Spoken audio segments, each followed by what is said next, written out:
السلام عليكم ورحمة الله وبركاته، ازيكم يا اخواتي عاملين ايه؟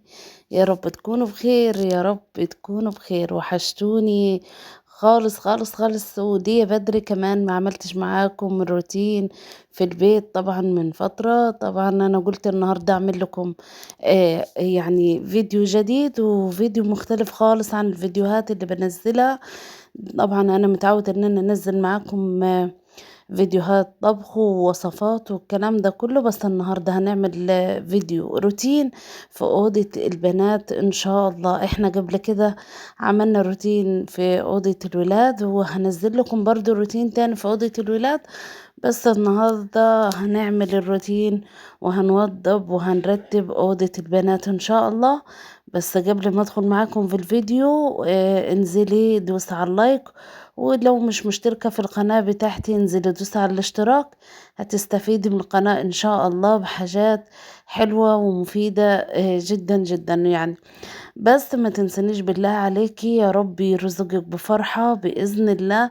لا تخطر على بال أي حد إن انتي تنزلي تعملي لي، ما تبخليش عليا باللايك، علشان اللايك ده بيفرحني قوي يعني، وبيرفع معايا نسبة المشاهدة وبيرفع معايا الفيديو اللي أنا بتعب عشان خاطركم. فما تبخليش عليا بالله عليكي، بالله عليكي بلايك من عندك. قبل ما نبدأ الفيديو نصلي على الرسول عليه الصلاة والسلام. أنا عندي هنا أوضة البنات زي ما انتم شايفين مكركبة خالص. يعني أنا الحمد لله الحمد لله مريت بظروف من شهرين ثلاثة يعني.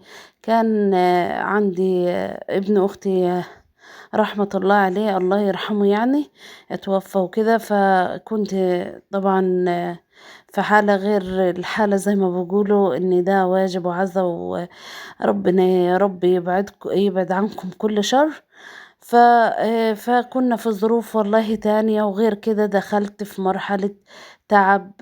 والدكتور كان يعني منبه عليا ان انا ما اقومش واتحرك كتير. فالحمد لله برضو على كل حال، اي حاجة يجيبها ربنا الواحد بيقول الحمد لله عليها. فالأوضة دي زي ما تقولوا برضو ان كانش فيها اليد قوي، يعني زي ما بيقولوا ايه اللي هي يعني كان شغل كده تنظيف من فوق لفوق. عليه افضل الصلاة والسلام. صلوا على النبي يا جماعة في الكومنتات. وما تنسوش زي ما قلت لكم ان انتوا تضعوا لي لايك علشان خاطر الفيديو بتاعي يشاف ويظهر ان شاء الله، والقناة تكبر بيكم بإذن الله. يا رب يرزقك بفرحة كبيرة كبيرة قوي قوي قوي. يلي تحطي لي لايك وتفرحيني، ربنا يبعت لك فرحة من عنده إن شاء الله. فزي ما تقولوا كده اللي هي الأوضة دي كانت يعني يا دوبك كده. أنا معايا البنات مش كبار قوي، يعني أنا معايا بنتي في سنة سادسة والبنت التانية في أولى ابتدائي، يعني برضو ايه ما يقدروش على حمل الشيء القوي أو الترتيب والكلام ده كله. أنا كانت معايا بنت اللي في سنة سادسة دي، كانت يعني بتساعد على قد ما تقدر. بس برضو يعني الحمد لله الواحد لولا التعب والظرف اللي مر بيه، فالواحد برضو بيقول الحمد لله على كل حال. وقلت النهاردة انزل لكم الروتين النهاردة يعني بتاع الأوضة، ونرتبها كده مع بعض ونشوف هنعمل ايه فيها ان شاء الله. عندي هنا طبعا انا رتبت السرير. انا عندي السرير هنا بتاعهم بدورين زي ما انتم شايفين. فانا عملت الدور اللي تحت. طبعا مش هقدر طبعا اطلع فوق علشان بالنسبة للحمل وكده. فاللي فوق دي انا بخلي بنتي ايه دايما هي اللي تطلع وتفرد الملاية وكده وبتوضبها هي.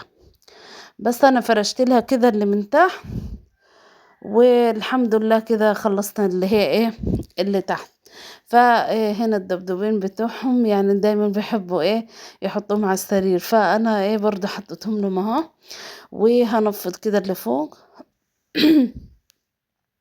وهديها تنظيفة حلوة الأوضة. يعني ما شاء الله ما شاء الله كانت يعني ايه زي ما انتم شايفين جمال وحلاوة زي ما بيقولوا. الأوضة كانت مكركبة جدا جدا. فبرضو أنا عذراهم برضو، لأن معايا بنتي اللي في سنة ستة برضو والله كانت الفترة اللي فاتت دي كانت والله شايلاني برضه، يعني كانت برضه بتساعد معايا مثلًا. أنا يا دوبك كنت أقوم مثلًا أعمل لهم شوية أكل، شوية الغسيل والكلام ده، الحاجات اللي هي لابد منها يعني. عندي هنا هي خلاص طلعت بس أنا ما صورتهاش، ما رضيتش يعني، فأنا فرشت لي السرير اللي فوق. عندي هنا البطاطين دي، يعني البطاطين دي مش غالية يا جماعة، بس مش عارفة ليه أنا بافضّلها، باحبها جو البطاطين دي يعني. فبتنفع معايا خالص يعني. بُصّي، يعني إحنا لو قاعدين كده قدّام التلفزيون والّا أي حاجة، بافرشها على السجادة، يعني ما بنقعدش كده على السجادة، ممكن لو عايزين نقعد في الأرض، أروح فرشة واحدة كده ونقعد قدّام التلفزيون، فهي ما شاء الله خفيفة وفي نفس الوقت صوف. لو عيّل مثلًا نايم على الكنبة، نايم على سرير والّا أي حاجة، باجيبها أغطّيها بيه، فبتنفع يعني. بصراحة أنا باحب البطاطين دي أوي، أوي، أوي. فأنا تلقوني مكترة منها برضه. عندي هنا خلاص أنا شِلت السجادة، هاوريكم أنا اشتريت للأوضة دي، اشتريت حافظتين جداد، هاوريهم لكم إن شاء الله يعجبوكم. بس أنا هنا باوريكم إن أنا خلاص هنا شِلت السجادة وهاكنس الأوضة بتاعتهم. هُم برضه يعني الأوضة الحمد لله لمّا كنستها ما طلعتش زبالة يعني جو ولا حاجات كتيرة جو، لإن برضه معايا بنت حنين ما شاء الله كانت برضه بتكنسها وبترتّب على قد ما بتقدر يعني. ما تنسيش تضعي لي لايك، ما تنسيش اللايك يا جماعة. أنا والله العظيم يعني بانزّل فيديوهات وفيديوهات بتبقى حلوة وكويسة، ويعني خُشّي على القناة بتاعتي واتفرّجي على فيديوهاتي لو أول يعني مرّة تشوفيني وكده. بس والله باستغرب إن بتبقى الفيديوهات يعني جايبة نسبة مشاهدة كويسة يعني، ممكن المشاهدات 400 و500، بس ما بالقاش إقبال على اللايكات. ليه اللايكات لأ؟ يعني أي حد بالله عليكم، بالله عليكم يتفرّج على الفيديو يحط لي لايك. اللايك ده يا جماعة هيفرق معايا خالص، والله هيفرق معايا بجد يعني. ليه؟ لإن هو اللي بيرفع الفيديو بتاعي، وبيدّي إشارة برضه لليوتيوب إن الفيديوهات بتاعتي كويسة، والناس بتشاهدها وبيعجبوا بيها. فعلشان خاطر عليها أفضل الصلاة والسلام، صلّوا على النبي يا جماعة، ما تنسوش الذكر وما تنسوش الصلاة على الرسول عليه الصلاة والسلام. بركة الأيام المفترجة دي إن شاء الله ربنا يوسعها علينا وعليكم بإذن الله، ويرزقكم كل حاجة بتتمنوها إن شاء الله. إن شاء الله يرزقكم بأكبر فرحة تكونوا أنتم بتتمنوها إن شاء الله. بس فأنا يعني أنتِ تحطّي لي لايك عشان أنا أفرح. أنا لمّا باشوف اللايكات والله برضه إن أنا بتشجعوني إن أنا أنزّل فيديوهات تاني. يعني أنا الفيديو اللي قبل ده كان من 11 يوم، فأنا بابقى مُحبطة بصراحة لمّا باشوفش اللايكات بازعل خالص. فأنتِ ادعميني علشان خاطر أستمر معاكِ، وعشان خاطر برضه قناتي تكبر إن شاء الله بيكم بإذن الله. عندي هنا حبايبي خلاص أنا كده كنست الأوضة ونضفتها، ما فيش غير إن أنا كده خلاص إن أنا بس هنا أنا نسيت إن أنا أكنس كان تحت التلاجة وكده، فأنا كده شِلت التلاجة كده على جنب وكنست يعني تحتيها. هنا أنا محضّرة المَيّة طبعًا باحط فيها شوية إن كان شوية بريل، شوية برسيل، محضّر برضه في المَيّة، وبامسح كويس خالص. لازم سِنّة البرسيل دي أو سِنّة بريل أو أي حاجة يعني من المنظفات. لو ما عنديش أنا باحط شوية بريل أو شوية أريال يعني برسيل. بس فأنا هنا مسحت الأوضة كويس خالص، و نضّفتها يعني. وبعدين فيش غير إن أنا بقى هافرش لكم الحافظة عشان تشوفوها، وإن شاء الله يعني يا رب، يا رب الفيديو يعجبكم بإذن الله. وانتظروني الفيديو اللي جاي بإذن الله، هانزّل لكم، كنت منزّلة لكم قبل كده ال اللي هو الممبار بأسهل وصفة تحشيه في 5 دقايق يعني.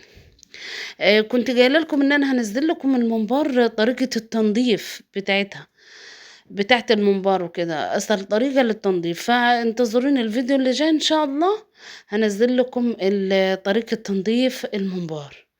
فأنا هنا خلاص فرشتها، شُفتوا الحافظة يعني ما شاء الله، الحافظة دي يعني أنا عجبتني خالص، هي محفّرة، الرسم اللي فيها ده برضه محفور، مش رسم سطحي وخلاص يعني.